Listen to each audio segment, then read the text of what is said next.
Hi, good afternoon, my amazing viewers, and you're welcome to the Live In. I'm always excited when I'm here and when I have to see you. So last week on our Smart Family Living program, we spoke about the Smart Guardian episode. We showed how technology is redefining home and family security. But today, we would push the conversation further. Because here's the truth. Now, the burglars of today don't need cowbells or ladders or even to step into your compound. They can just enter through your Wi-Fi, your smart TV, even your car without leaving a single fingerprint. So today we would ask a bold question. Is your smart home a battlefield in a war you cannot see? Let's find out. But before we go, let's see what we have on our Do You Know Tech highlights for the week. First on our list is the smart home hubs. That's remote control of your house. Now think of a smart hub like the brain of your house. It connects everything, your lights, your doors, your ACs, and even your cameras, so you can control them with your phone or your voice. But if hacker sneaks in, it's like handing over your master key. And you know what that means? They can unlock doors, turn off alarms, and peep into your cameras, all without stepping into your compound. That is for that. And the second on our list is the AI-powered security cameras. Eyes that think for themselves. You know, unlike the old CCTV cameras, we have new AI cameras, recognizes face and send alerts when strangers shows up. But if hacked, criminals don't just watch you, they study your daily routine. They would know when you leave, they would know when you return, and your house is empty. So imagine giving burglars a timetable of your family life. That would be a big disaster. And the third on our list is the smart beds and sleep tech. I really like this. This looks so comfy. Like it's a bed that spy on your sleep. These futuristic birds track your heartbeats, your sleep cycles, and even adjust themselves to keep you comfortable. But here is the catch. All that data lives online. And if hacked, strangers can know intimate details about your health, your private habits, right from your bedroom. I love this. So comfy. Probably when I'm getting cold, it can make me feel warm. Okay, so that's the third on our list. And finally, the fourth on our list is the connected cars. Now your cars talk to your house. Now modern cars are like moving computers. Yes, they sync with your smart home to open garage doors and even turn on lights when you arrive. Can you just imagine from your car? But if hacked, they don't just track where you go, they can lock you out or even control your brakes and steerings. So imagine a hacker driving your car while you're still inside. Just imagine that. Now these gadgets sounds like science fiction, but they are already here. The big question is, are they protecting us or slightly turning our homes into battlefields? This is where our question lies, and this is where our topic is. We would have this discussion just after this break. Would let you know what is going on. We'll let you know that smart devices are amazing, but then there are things you really need to watch out for. The cybersecurity, or as I call it, the cyber war. So after this short break, we'll introduce our guest and head straight to the business of the day.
You're welcome back from that break, and I'm so excited you're still with us. Thank you for staying true. And this is the Smart Family Living with Miracle Obi here on Idea TV. You need to subscribe if you've not subscribed. Follow us on our YouTube channels to get more of these exciting, informative, and entertaining programs. So we'll continue for our discussion today. So in today's episode, we are privileged to have with us one of Africa's most respected voices on cybersecurity and digital innovation. He is the immediate past executive director of the Center for Cyberspace Studies at Nasarawa State University and currently serves as the MD CEO of the Institute of Innovation and Emerging Technologies, as well as the CEO of the African IPv6 Cybersecurity Task Force. And yes, he has authored groundbreaking works, including the first African authored book on research techniques in computer science and cybersecurity, and the influential Cybersecurity Warfare. African research must address emerging reality. Yes, he's a scholar, a mentor, a global threat leader. Please join me in welcoming Professor Uche M. Mbanaso to the Smart Family Living. You're welcome, Thank sir. you for having me. Thank you. It's amazing. I love to read your bio. Like, I just felt like I should read it again. You're welcome Thank to you. the show. Thank I'm so excited. The last time we had you on the Smart Family Living, it was amazing. And if you missed that episode, you just need to go back and see it. And today we are having you again. Thank you for honoring Thank you. our It's my invitation. All right. So last week we had a very important and interesting conversation. And today, I was very intentional to take a flip of what was discussed last week. So last week, we spoke about Guardian, how technology is redefining home and family security. And our guest did justice to that, thanks to our guest who spoke well about family security and how smart home is really defining family security. And he spoke extensively well about these gadgets, these tools. But then I said, for me, I feel smart gadgets or smart security gadgets are like two-edged swords. You have the good side, and certainly you have the, Bad side. should I call it bad side? You have the careful side. So that's why we came up with, we're very intentional to let people know, as much as we embrace and we advocate that you live smartly, you know, you have all of these devices. It's really, technology is really redefining homes today. But then there are certain things that we need to also take note of or be cautioned about. And that's why we have our topic for today. Interesting. So in simple terms, just as we have read, can you just let us know, like, to explain to a layman what actually cyber war means? Well, thank you very much, audience. Cyber warfare is simply taken from the side of the military when Amazing. they now can use emerging technologies to be able to fight against their adversaries. That is no longer kinetic. Okay. Yes, so they use codes to fight the war. Wow. Yes, so when you see robotic army, it's just code. And so software today can be used as a weapon. So when we talk about cyber warfare, is just almost the same thing hackers does. And what hackers do. But of course, in the military palace, their own is more complex and sophisticated. And remember, they have rules of engagement. Hacker doesn't have any rule of engagement. So the army has rule of engagement. There are a lot of complexities. That's what they call doctrine. That's also what they call end state. There's a lot and a lot, has to do with cyber warfare. Amazing. I, reading through your achievements or accomplishments. I could just see a lot of cybersecurity, cyber war. You know, I read information and media technology under School of ICT, so we had a little bit of CSS and all of that. So, what actually, this is a little bit, we're digressing a little bit, but Yeah. I'm just curious, what actually gave you this passion or motivation for cybersecurity? I feel like it sounds like something a little bit boring. You just have to keep coding and all of that. And you've done a lot about cybersecurity. So what drives this passion? Well, I started my engineering journey right from technical school. Okay. And one good aspect of my journey is I've never been static. I'm Oh. always flowing the trend. So, in the first instance, I went to technical school. Okay. In those days, those who went to technical school hardly find their way to university because the kind of subjects we study. But you see, I'm just like a river. And that's why my philosophy is where there is no path, we create a path. That's amazing. So I don't think anything can stop me, and anything has never stopped me. No. So those limitations I had growing up never stopped my ambition of reaching the climax. So while I finished my university education, I went to the UK to actually study mobile communications. Oh, wow. Now getting on to University of Salford, my first semester we're talking a lot of mobile communication stuff, and I went to one seminar, and I heard that software is the future. Yes, software is the future. That in the very near future, in the near time, that everything will be based on software. So when I got home that night, I reflected deeply, and as I said, I always follow the trend. So I now changed from mobile communications down to software. So I now, started doing software engineering, IT stuff, of which during my MSc project, I did a very fantastic hands-on project. Amazing.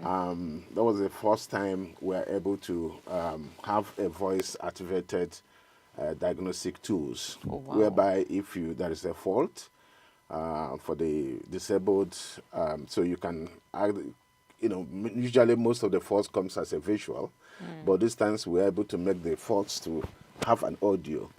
So if there is a fault in anything, it will speak. Oh. Yeah, so, and all that was software based. Even the voice was software based. So when I finished my MSc and I had distinction, my professor, Professor Shepard, called me in the room and said, Uche, you don't go back to Nigeria. You must do a PhD. So that's how the journey started. So I now asked him, Prof. Shepard, and he taught me cryptography. Okay. And when we were doing some sort of thoughts, he would come and say that him and Uche is doing man stuff, not. So we were able to do another good project based on cryptography. Okay. And at this time, it was how to monitor various stock exchanges Oh. and be able to pull data, from those stock agencies, the stock markets. Now aggregate them, analyze them, and be able to predict when what the is good market time to buy and when is good time to sell. sell. So that gave me a lot of leverage, and in doing that, there was a lot of security issues we encountered and all that. So it is now said, now are you ready to do your PhD? And it must be in cybersecurity. I knew that's where you were going to. So that's how I find myself again, changing, from pure IT and now to cybersecurity. So my PhD is purely on cybersecurity. Wow, that's And at that time, not many people were doing PhD cybersecurity. And in fact, if you check, I might be even the first person that did cybersecurity as a PhD in Nigeria. Yeah, that's amazing. If you had Our bill would have ranked it for you. It's All amazing. right, so moving back to our program, that's really an amazing story, and I'm sure someone out there has been encouraged and motivated by this very short story, very short, successful story of yours.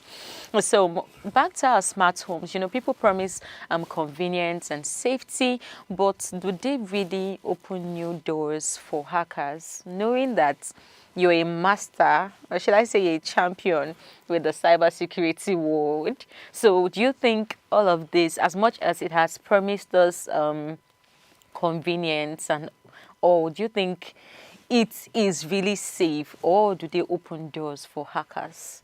Just like the military people, do they welcome them? Hey, you can march into my home and let's start our warfare. Absolutely. Yeah, like you rightly said in the beginning. So we are looking at the smart home brings a lot of comfort, Yeah, it a lot of does. convenience, Convenience. cost savings. Cost savings. Yeah, Okay. yes, a lot of cost savings. A lot. Yeah, a lot of cost saving. If you actually have a well automated That's smart after you home. have invested Yes, heavily yes, in yeah, it, yeah, then it begins yes, to yeah. It's save. just like investing in alternate energy. Exactly. Alternate energy is actually cost intensive at the start, Yes, but yes. you The reap, long you run. reap, you reap it a lot. So that's just the same thing with the smart home. And so bring us convenience, comfort, cost savings, and then it has, security and safety issues also. So the core thing is how do you balance that comfort, balance that convenience, balance that cost savings with security and safety. And like we rightly pointed out, is has the good, And the bad side. it has the bad side, and it has the Ugly ugly side. side. So these three things plays very importantly in the smart home. Okay. But what we need to be able to understand is what is the technology that is powering smart home. Okay. So most of the smart home devices are just also computing devices. So you see every vulnerability that you see in any computing device is prevalent in smart home. And because there are it is based on what we call Internet of Things, Okay. IoT. IoT. And so because it's based on Internet of Things, which basically is also a computing device. Exactly. But the difference between an IoT device and a full computer is the processing power. So we call the IoT a kind of a constrained resource.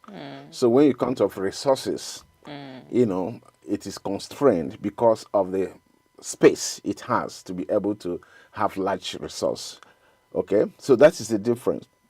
And that also is part of the security issues that's prevalent in smart devices. Amazing. So, and because also they communicate, like you were given an example how a car is coming into your house and the Yes. car is connected to the house. Yes. They can exchange communication. Yes, information. So in exchanging that communication, there are protocols that they follow to exchange that communication. There is communication channel they use in doing that. And so because of such, then there is vulnerability that can exist that hackers can actually exploit to be able to cause harm. So I don't know if we are making some progress. Yes, we sure are. Okay. So what are the major cyber threats that family face with these devices? Well, the first thing I can think of about threat is when you don't do it the right way. And you can see that cyber technologies has some engineering principles. When you follow the best practices, you can actually reduce the risk to minimal. Okay. But when you don't follow the engineering principles, like for instance, understanding the underlying technology, understanding the attributes and the properties of devices you are connecting, you need to also look at what we call the context, the environmental context. Now, how your home is situated is not the same with how my home is situated. So those things we need to factor in. So if you're in a very highly populated environment, it is easy for hackers to hack into your smart home, Oh, wow. as opposed to somebody who has maybe 1,000 or 2,000 square meters and fenced it around and then have a house in the middle. So it means that before an intruder will reach where the smart home is, it has to do a long walk. Yes. Virtually, Yes. virtual Yes. work, not just physical work. Do you understand? Yes, I But do. if you are in a a highly dense place, where probably you are sitting, your smart home is sitting like 300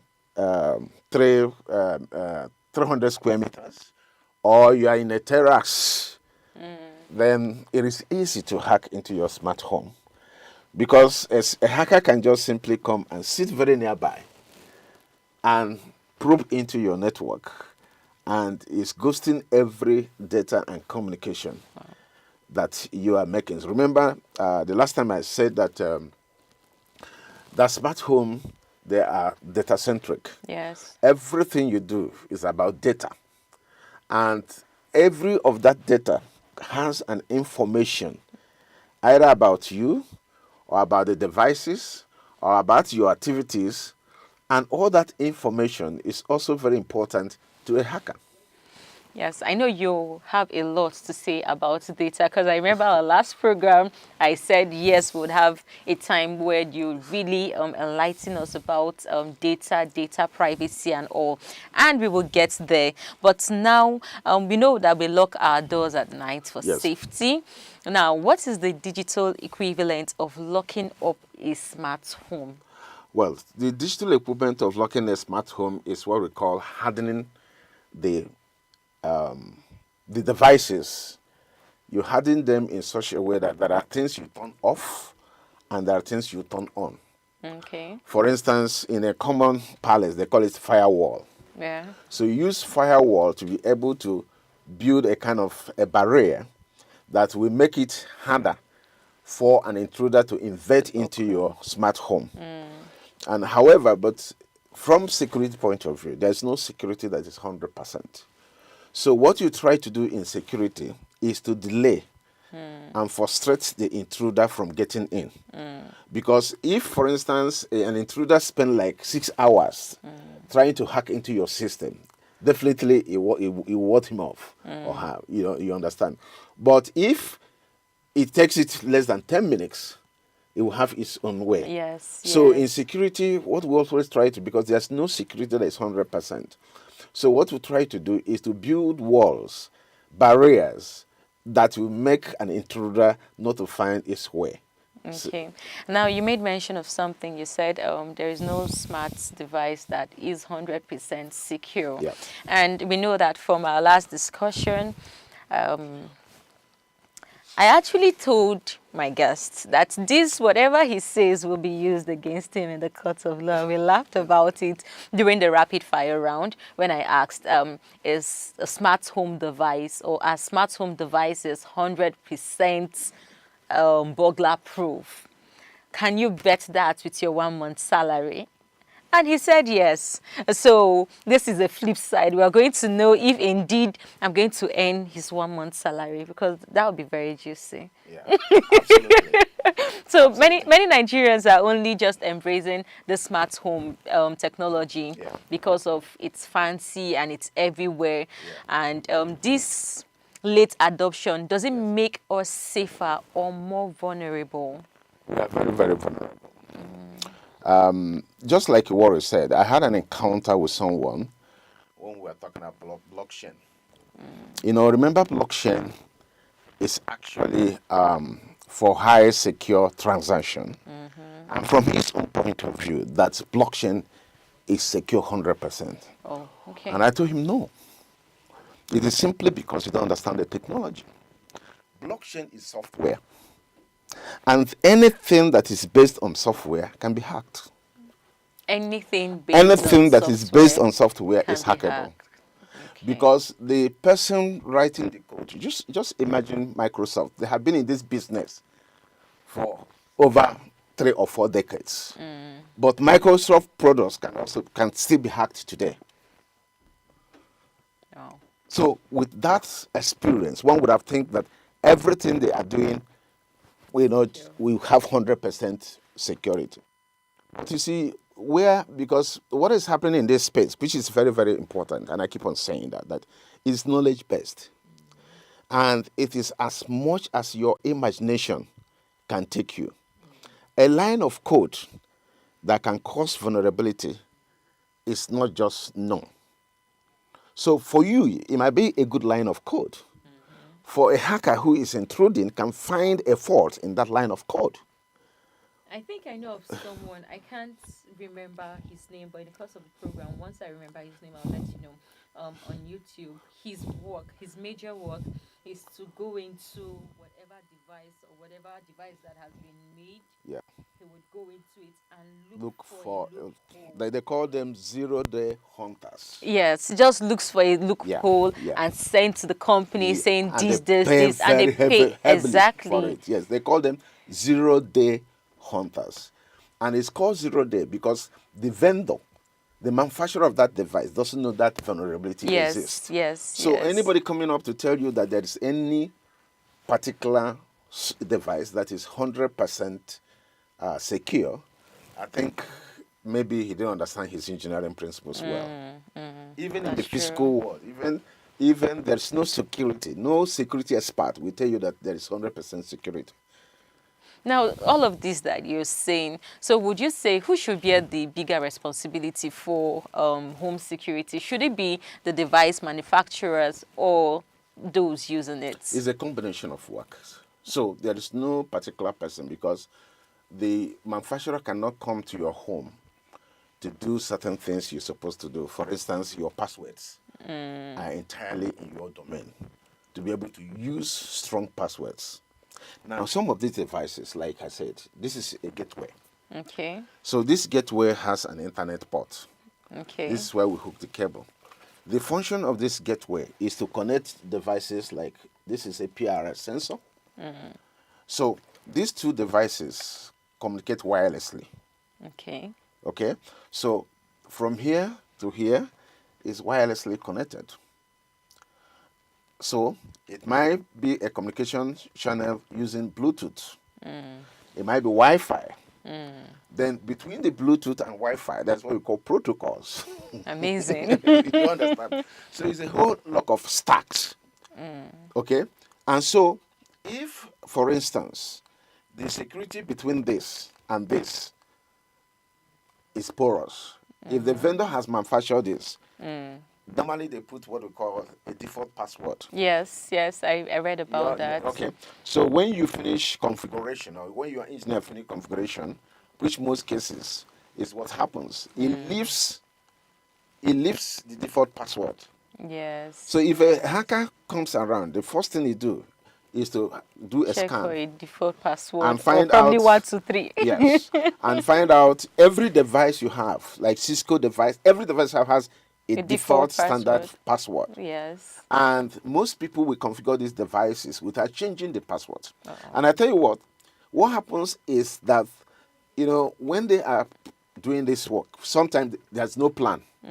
It's just we have this, go and configure. They don't sit down and plan how this work will be done. And then they will also be thinking that when they finish, we'll go back to, fix those lapses, like removing the default password and put. As they are finishing, another work comes. So they just forget about They it. forget about it, they move on. So these are vulnerabilities that are human issues that has nothing to do with the technology. And it's not something to do technically, but just human issue. And this is why the human issue in security, in the cyber security, is heavy because the users who are the endpoint, if they are not able to secure that equipment they use, then it's also as not good as even what the manufacturer has already put. It makes the whole work as if there was no work at all. Okay, so you've spoken well about this. Let's talk about the risks and responsibility. So how easy is it for cyber criminals to target something as personal as, let's say, a baby A smart baby monitor, a smart camera. How easy it is It's, it for... is. It is very, very easy. Very, very easy.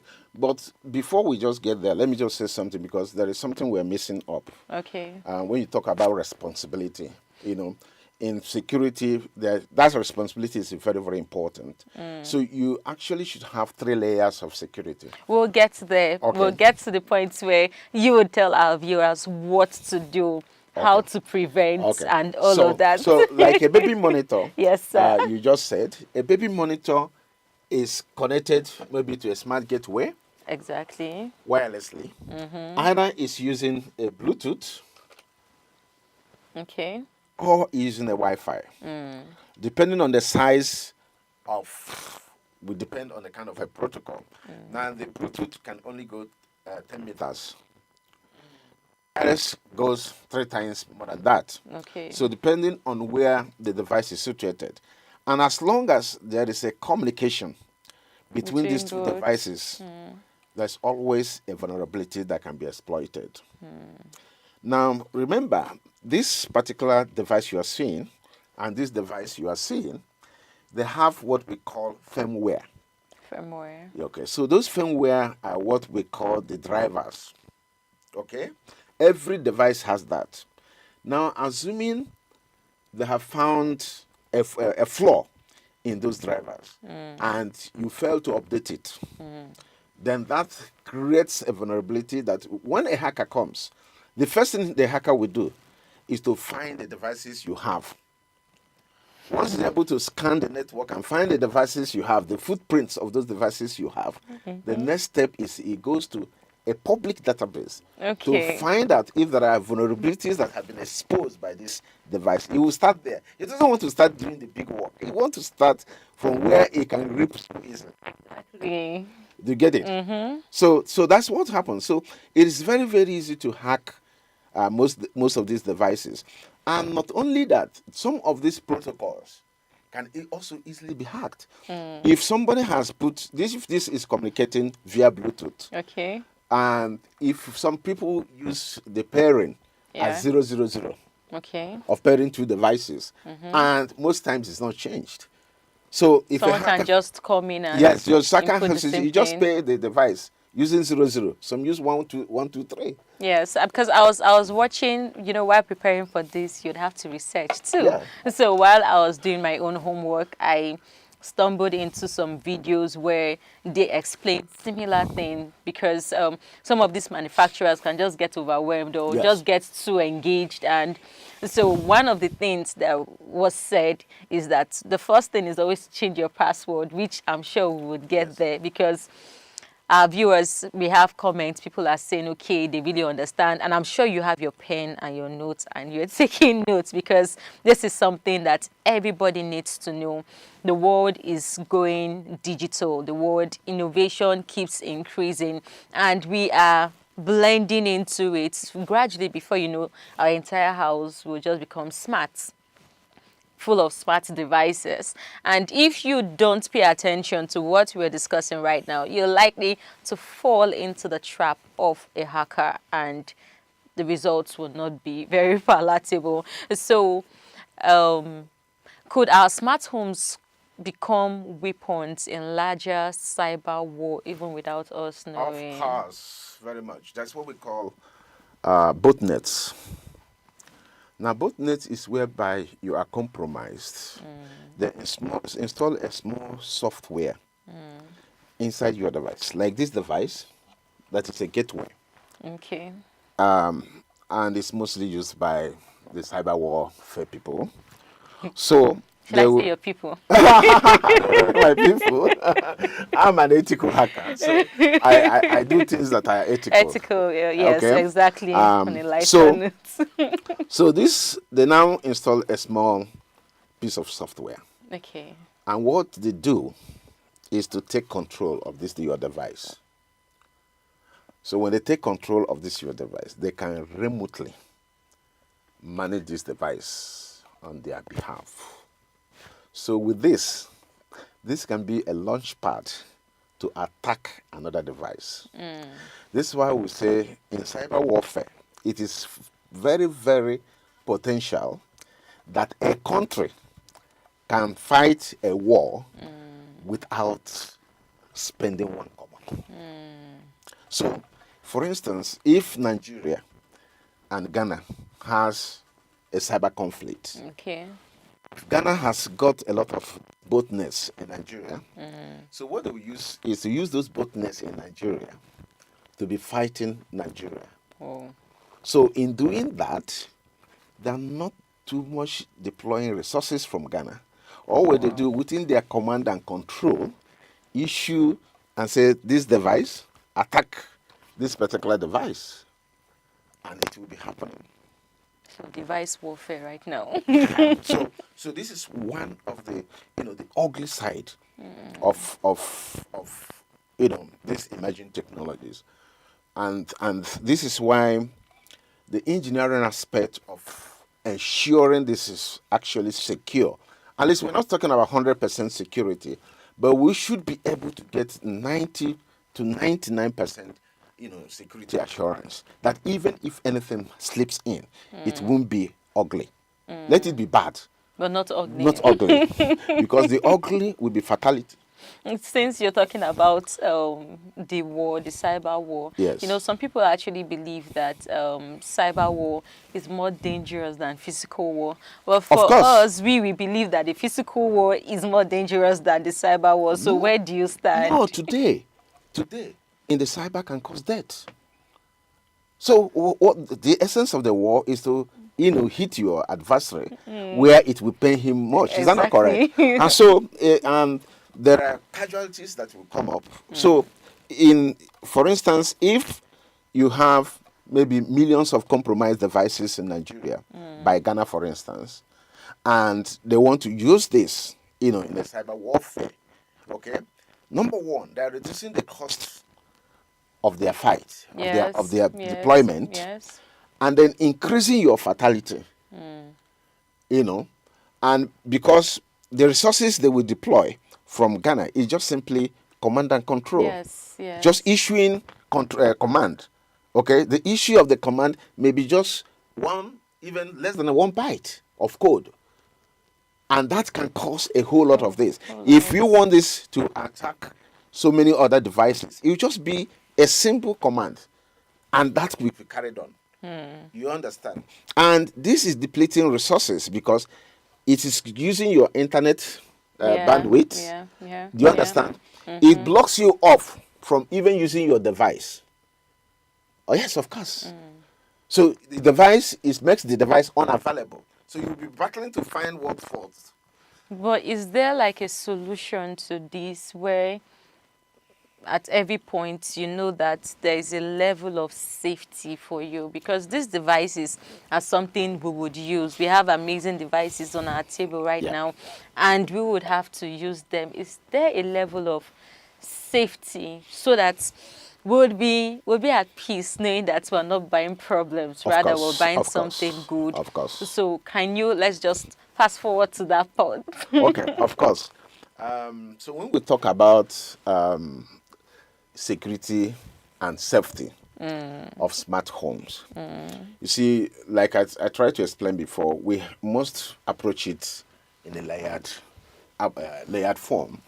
So whereby we have 3 layers. The 3 layers will be the national government has a role to play by regulation. The second layer is organizations that give the gateways, like the mobile phone operators. They have a role to play.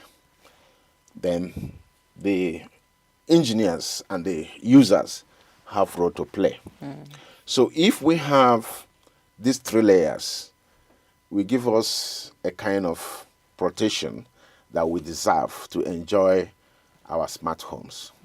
So where does government come in? Government comes in with very robust regulations and ensure compliance. It's not just having the regulation, having the paperwork, but there must be also institute a kind of way to make sure that people who are providing smart homes must comply to those standards and the security standards and all that it takes to be able to have our homes secure. So that's one aspect. Then from the providers, the connectivity providers, they have also a role to do, because as for an intruder to come from outside, an adversary like these botnets, they can actually ward off botnets. Okay, if they have the right tools and have the right knowledge, they can get I'm off. not with you. Okay, they can ward off others from there, so that does not reach the end users. Then, from the end user perspective, you need to be able to adhere to the best practices, like your passwords. You must make sure your passwords are strong. Make sure your passwords are not dictionary words. They have to be ensure a combination of alphabets, numbers, and word characters that makes it strong, and the length of the character of your passwords. And then also the nation. This one is difficult because sometimes I fall victim of it. Is changing your. Okay. So don't, yes, regularly. Yeah. So you change your passwords maybe every 3 months. You change your passwords. However, most of our software, like Firefox and all that, have what they call password manager Yes. that you can use to save your password. But that's also dangerous, because the person who have done that may have a backdoor. Yeah. So you may have a backdoor. So it's not 100% proof that if you store your passwords in there, that is highly secure for you. Okay. So now my heart is beating fast because I have a lot of my passwords saved Yeah. So on. so these are the things we have to know. But you see, the thing about this security and safety is that actually, if your hands are clean, you don't have anything to fear. Okay, amazing. So if your hands are dirty, Yeah, you yes, have a that's how I lot have a to lot fear. of You have things, IBP. Sometimes you might be even, I've received a lot of emails, whereby they said, oh, we have your account, we have your details, we have photographs of your illegal activities and all that. If you don't send us so and so, we will expose it to the public. Wow. Some of Yeah. them I will try to do some investigation about them, if I like. Some of them I'll just write them to go ahead and expose it. Of course. So there's nothing to There's nothing to expose. hide. Just go ahead. If you have it, go ahead. Yeah, because you're looking for somebody, like our people say, that somebody who is on the ground need to not fear to fall again. So I have nothing. So you can go ahead. But some people will receive that mail. Not that the people are real.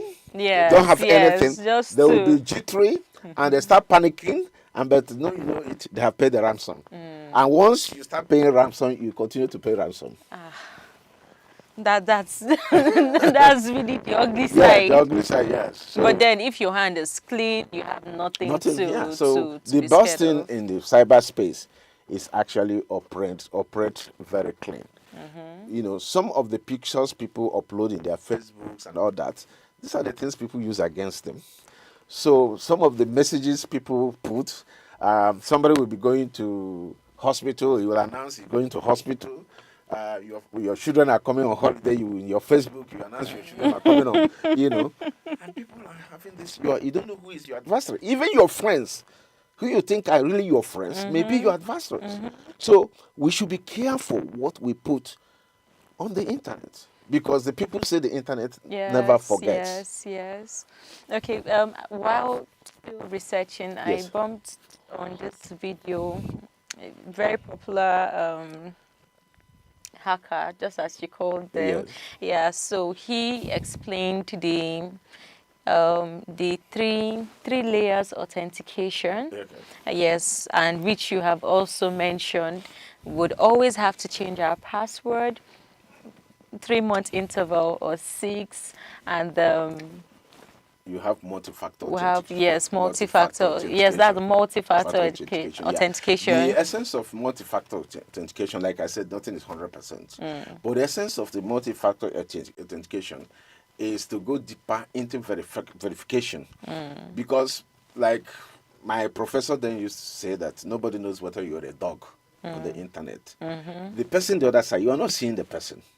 You are just, trying to verify and validate a claim. It's a claim of an identity, because every virtual identity is a claim. So, for instance, when I was doing my PhD, we created a lot of email addresses with Bill Gates' name. You understand? Yes. Okay.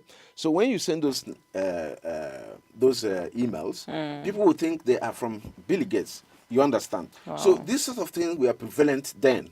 You understand? Until now, you cannot use prominent people to be able to formulate an email. Oh, okay. Because of the multi-factor authentication. This is where multi-factor authentication. Amazing. So they have built layers of security to actually go deeper in trying to find out that this claim, you claim that you are actually the identity behind that particular claim. Okay, so finally, I think this will be the last question for today. So what warning signs should family look out for that suggest that their smart device might have been compromised? I think the first thing I will say is the way you start your smart home is the most foundational thing. And I will say that you try to hire engineers that understand the technology, exactly, understand the security risk involved, and be able to provide this solution based on best practices. And what we also advocate is to ensure privacy by constraining your footprint on the internet. What do I mean by that? This device you're seeing here, for instance, is a local server. Okay.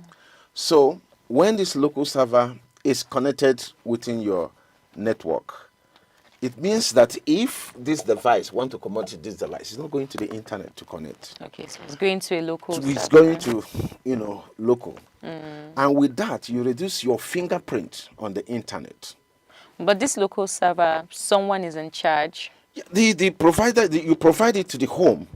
You use a local server. It should also have a back door. No, well, it's the back door can be reduced because, for instance, if it's a Nigerian that is providing this, this is why we talk about local content. Okay. It may not be an adversary, so to say, except probably it's compromised. You understand? Allowing that backdoor to slip in. But if it's just ordinary, well-trained engineer, providing this local server, the possibility of putting backdoor is very, very slim. Okay. Because you see, backdoor is motivated. It must be an adversary. So most of the foreign devices we have in this country, I will tell you, 99% have backdoors, including your phone, including your routers and all that. And this is where the monitoring and compliance is very, very important. At national level, the government should be monitoring most of the devices that comes into this country and find out if they have backdoors. And you don't stop there. You don't stop from when it's coming in. You constantly recheck them, because a device can come without a backdoor the first time. Okay. Remember I told you about updating the firmware. Yes. So this is all intentionally orchestrated. So during the update of the firmware, if you are actually a target, this is social engineering. If you're actually a target, it can use that particular avenue to now put backdoor on your device. Okay. And this is what we call breach of trust, because you have already trusted this device. Yeah. But you don't know that the adversary is just there waiting for you to have that trust, and then it will hit you hard. So there's a lot of complexity in this field. Amazing. This is something I really do not want to end. Like, I want this conversation to continue going on, but due to time constraints. Yeah, but we're not scaring people. Because there are a lot of ways to do this, and you reduced. My house is fully automated. Oh wow, amazing! And make sure that they are all secure to a very, very reasonable. Amazing. So I'm using it. So if I'm using it, I encourage you. And you're at peace. You're using it and you're at peace. So it means that every other person. So we didn't have time to show some of the devices we have. Like, this is a human sensor. Okay. This human sensor can actually be able to dictate your breath. So you can use it to monitor the elderly. So you can use it to automate light so that Okay. the light comes on only when there is a human breathing in that particular environment. Amazing. So So there is what a if there's lot. an animal? No, it won't because the animal this thing has a wavelength. Okay. Yes, it operates in a certain frequency, so that will not permit animal. And then if you're the ones that are both human and animal, there are those that can do that, Okay. or simply for the animal. Okay. Yeah. Amazing. Thank you so much, sir. We have really learned a lot today, but then we'll quickly rush down to our fire rapid round before we call it a day. And this is like my favorite part. And you know how it works. We'll give you certain questions, throw sizzling and at times compromising questions, and your answer is yes or no. No explanation. Okay. Quickly. I'll try Are as you much as I can. ready? Yeah. All right, so our first question. Every smart device is hackable, yes or no? Yes. Password 123 is still one of the most common passwords. True. True. Free Wi-Fi is more dangerous than a stranger at your door. Absolutely true. Kids are easiest kids are the easiest entry points for hackers. Not really true. Yes or Because it's a no? pod. Yes, no, no. I don't agree on that So point. smart TVs record conversation even when off, through or false. When off, no, false. The cyber war is more dangerous than physical war. Absolutely true. Families should be more scared of hackers than burglars. Agree or disagree? I agree. Hackers prefer rich targets. Only myth or fact? No, because some hackers may not know who is rich and who is not rich. Okay, so no. Hackers are always strangers. True or false? False. Cybersecurity is more about human behavior than devices. Absolutely. Governments can spy through personal devices. True or false? True. A weak Wi-Fi password can expose your whole home. Absolutely true. Strong passwords are more powerful than expensive security apps. True. Oh, wow. Cyber attacks leave no fingerprints. True or false? In between. It has to be true or false. Well, false. The Internet of Things, the IoT, is a big threat than social media. Yes or no? Yes. The future of the family safety depends on cybersecurity. Agree or disagree? Agree.